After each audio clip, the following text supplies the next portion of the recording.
Bonjour, je me nomme Sandra Lacombe, j'étudie et j'enseigne les effets de l'immaturité émotionnelle que vous avez connus dans votre éducation ou que vous connaissez aujourd'hui dans vos relations. L'immaturité émotionnelle se retrouve sur un spectre qui s'exprime de différentes façons, autant dans le manque de connexion émotionnelle avec le soi et les autres aussi, jusqu'au narcissisme, à la sociopathie pour les cas qui sont très graves. Donc, en sachant ceci, la question du jour est la suivante. Est-ce que la négligence émotionnelle peut nous laisser traumatisés? Et la réponse, c'est tout à fait. Sans aucun doute, si vous avez connu la négligence, c'est-à-dire si on a ignoré vos émotions, si on a ridiculisé vos émotions, si on n'a pas su vous écouter, si on vous a contrôlé de toutes sortes de façons, manipulé, si vous aviez tort sur tout, mais qu'ils avaient toujours raison, si on vous faisait sentir ou comprendre que vous étiez beaucoup trop sensible, si on ne vous comprenait tout simplement pas, hein, on ne vous écoutait pas, on cherchait pas à savoir qui vous étiez, à vous connaître dans le fond. Et tout ça, ce sont des signes de la négligence émotionnelle et ces comportements sont aussi le signe de l'immaturité émotionnelle.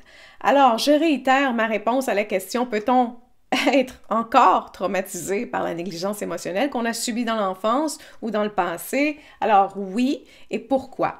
Parce que l'humain, en fait, non seulement l'humain, mais les mammifères, il a besoin de connexion émotionnelle, de soins émotionnels, de protection émotionnelle. On a besoin de tout ceci pour connaître la sécurité intérieure et vivre un attachement qui est sain. Et quand on connaît un attachement sain et qu'on développe sa sécurité intérieure, on se développe sainement. Ça, c'est le meilleur des cas. C'est dans le meilleur des cas, voilà. Mais ça ne se produit pas toujours. Et si vous êtes ici, c'est que vous êtes curieux de savoir, est-ce que j'ai été négligé? Est-ce que j'ai été marqué par cette négligence? On peut donc supposer que vous n'avez pas connu cet attachement nécessaire au bon développement du soi. Quand une personne ne connaît pas ceci dans son développement, il y a une blessure qui peut, j'ai dit une blessure, mais en fait, il y a des blessures qui peuvent se créer. Et par exemple, la blessure de l'abandon, la blessure de l'injustice, la blessure de la trahison et une blessure aussi d'humiliation qui est souvent très bien cachée en nous. Je vous le dis, souvent on l'ignore, mais si on y pense bien, est-ce qu'on se sent souvent humilié, mais qu'on le cache, on l'enfouit parce que c'est l'humiliation, c'est la pire des sensations, le pire des sentiments. Alors souvent, on va le cacher. Donc, je reviens à ce que je disais. Si ces blessures se développent en vous et que vous ne recevez aucun soin émotionnel pour les réparer, vous risquez fort bien de vivre avec les traumatismes le restant de votre vie. Et je vais être franche avec vous, j'utilise souvent des mots comme pouvoir. Peut-être que il y a des chances que, parce qu'on ne peut pas dire à 100% que vous avez été traumatisé, n'est-ce pas? Mais franchement, là, entre vous et moi, je ne vois pas comment une personne émotionnellement négligée ne peut pas en ressortir traumatisée. Et ce que je vois au quotidien, ce sont des gens qui vivent avec de profonds traumatismes intérieurs, mais qui se refusent de les voir. Ils ont développé intérieurement une pratique qui les engourdit, qui les empêche de ressentir la vulnérabilité en eux. Donc, je le vois partout, sur les réseaux sociaux, mon Dieu. Hein. Quand je fais du magasinage, je le vois aussi, hein, aller au magasin, voir les gens quand je paye, quand je vais à la caisse, qu'on me fait payer, je peux le voir chez la caissière. Quand une caissière, ça ne va pas en elle.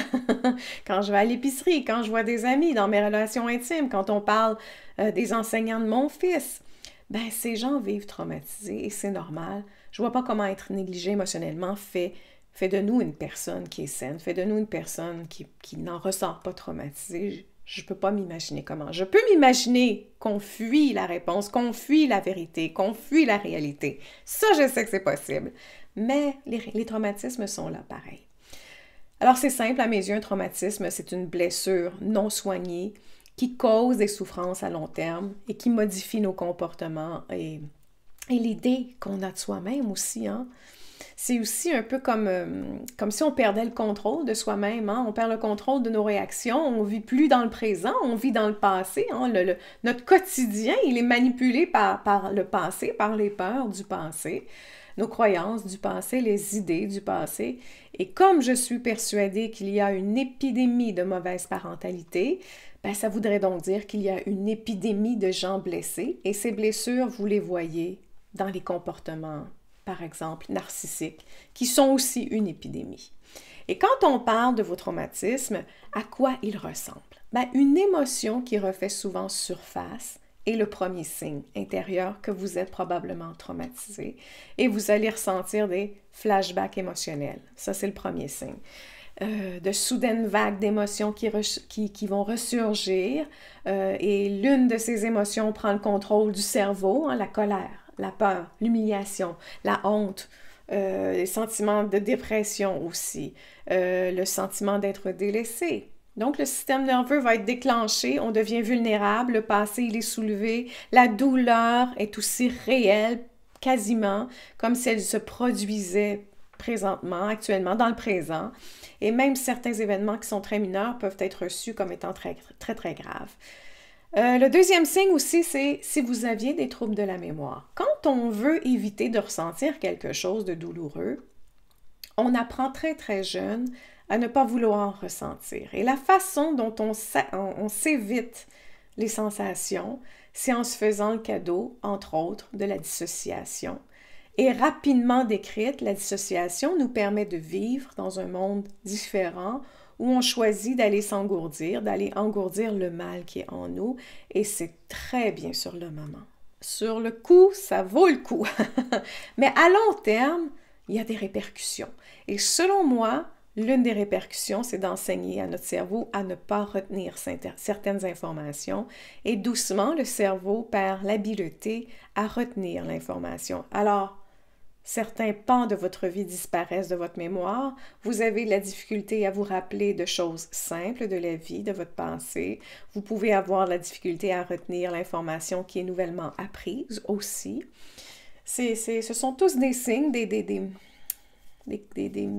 difficultés qu'on a au quotidien qui peuvent soulever l'idée que, peut-être que j'ai un traumatisme en moi et que je me dissocie peut-être beaucoup de la réalité présente en faisant semblant que tout va bien, en ignorant certaines choses.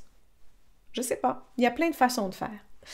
Un autre signe qui indique que vous vivez avec des traumatismes, les idées de solitude, les idées d'abandon, ce sont des exemples qui sont concrets. Hein? Ce sont des sentiments qui sont facilement déclenchés par l'éveil du système nerveux, ça va nous plonger en fait dans un mélange de sentiments d'abandon, un sentiment de peur, d'humiliation accablante, qui finit par nous rendre quasi dépressifs. On a le sentiment que personne n'a envie d'être avec nous, que les gens nous rejettent parce que on n'est pas assez bien, on est impossible à aimer.